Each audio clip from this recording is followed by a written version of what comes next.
Salut, ici c'est Jean-François pour Sentier du Bonheur et aujourd'hui on va parler d'un reportage que j'ai vu il y a quelques temps, il y a quelques jours même sur les talibans, sur l'état des talibans, l'état de l'Afghanistan. Et je voulais t'en parler parce que ce reportage nous fait forcément réagir, hein. Je l'ai mis en lien sur le plus en bas dans la description. Et en fait, c'est un reportage qui est tourné de manière intéressante parce qu'en fait il y a presque que des images, il y a très peu de commentaires. Et les commentaires qui sont faits sont des commentaires vraiment très précis, mais on va dire lapidaires. C'est pas des commentaires, il n'y a pas d'interprétation. Et de quoi s'aperçoit-on? Eh bien, on s'aperçoit que après les 20 ans de torture qu'ont subi, forcément les populations civiles, hein, parce que je parle des populations civiles, eh bien les populations civiles actuellement, depuis le début je crois que c'est août, hein, sont coincées en Afghanistan, ils ne peuvent plus s'en aller. Ça doit être particulièrement difficile, hein. Alors les talibans donnent l'impression de laisser les médias étrangers venir pour justement qu'on dresse on va dire un portrait au vitriol ou un portrait très noir de l'Afghanistan tel qu'elle est en train dans laquelle elle est en train de tomber, parce que ce qui se passe, c'est qu'en fait là-bas en ce moment, les gens sont en train de mourir de faim. Il y a 90%, nous dit-on, de la population qui est en train qui ne mange pas à sa faim. Et tout ça, entre autres, alors moi je ne suis pas un politique, j'y connais rien, parce que on ne permet pas à l'aide humanitaire d'arriver. Alors quand on voit l'Afghanistan, ce sont toujours des paysages somptueux, avec des montagnes, avec des dégradés de couleurs, de violet, de rose, d'orange. C'est somptueux, mais malheureusement, c'est très sec. Et quand on dit sec, c'est plus que sec, hein, c'est carrément de la caillasse. Et puis aussi, ce qui se passe, c'est que, on a une population complètement prisonnière des talibans. Alors on nous les dépeint comme des gens qu'on dirait plus humains que, bien entendu, les gens d'Al-Qaïda, mais on s'aperçoit à travers ça qu'on est dans un monde complètement kafkaïen. À la fin du reportage, là, dont je parle, à la fin du reportage, tu vois des femmes qui sont forcées, des gens qui sont forcés de vendre leurs enfants, carrément, tout simplement parce que ils ne peuvent pas faire autrement, parce qu'ils n'ont pas d'argent, parce que les comptes de l'État sont bloqués. Et alors c'est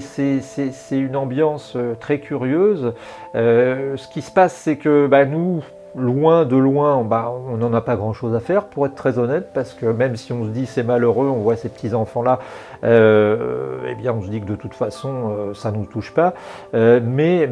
on se rend compte qu'on est en train de créer quelque part là-bas des foyers de terrorisme, des foyers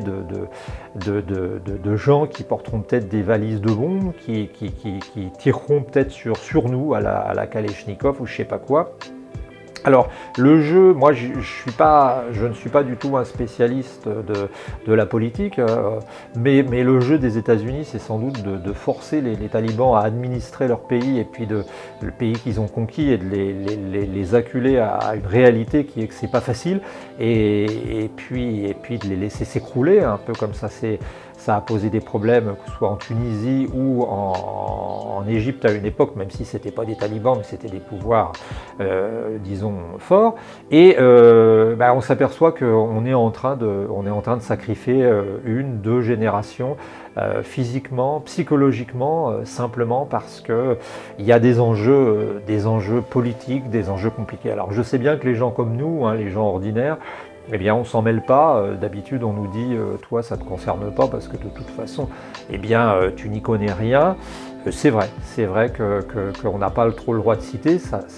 concerne plutôt les diplomates, mais si tu as quelque chose à faire, tu peux peut-être, c'est Franco de Port, écrire, comme moi je vais le faire, parce que je ne l'ai pas encore fait, une lettre au président de la République, une lettre sur papier, et puis c'est Franco de Port, je le répète, et puis lui dire que tu es préoccupé par le sort de ces populations-là, Et puis aussi que tu es préoccupé eh bien, par l'avenir, parce que si on crée finalement des viviers de terroristes potentiels, eh bien, on s'attend, on a beau avoir des portiques, on a beau avoir des portiques électroniques, on a beau avoir des chiens qui flairent les explosifs, on a beau avoir des services secrets très performants, des écoutes, on n'arrivera pas sans doute à arrêter ce flot et à arrêter cette haine qui quelque part, je ne dis pas qu'elle est légitime, mais est compréhensible malheureusement quand tu as vu tes enfants, quand tu as vu ton père, quand tu as vu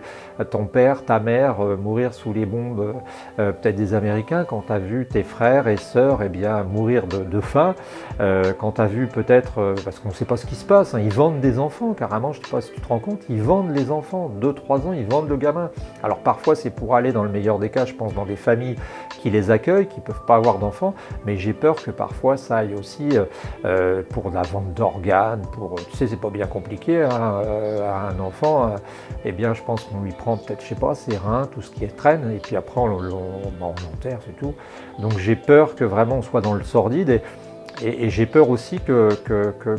si nous ne nous occupons pas de ce problème, eh bien ce problème s'occupera de nous. Alors bien entendu, c'est très loin de nous, c'est un peu comme ces malheureux 27 réfugiés qui viennent de se noyer dans la Manche il y a quelque temps. Ça ne nous concerne pas hyper directement, mais parfois quand on se lève le matin et qu'on se regarde dans la glace avant de se raser, pour ceux qui se rasent, eh bien on se dit qu'il y a des choses qui tournent bizarrement dans le monde et que on n'a pas trop la main. Voilà, ne manque pas de réagir, ne manque pas de nous donner ton avis sur la question et on se retrouve très bientôt et puis bonne année.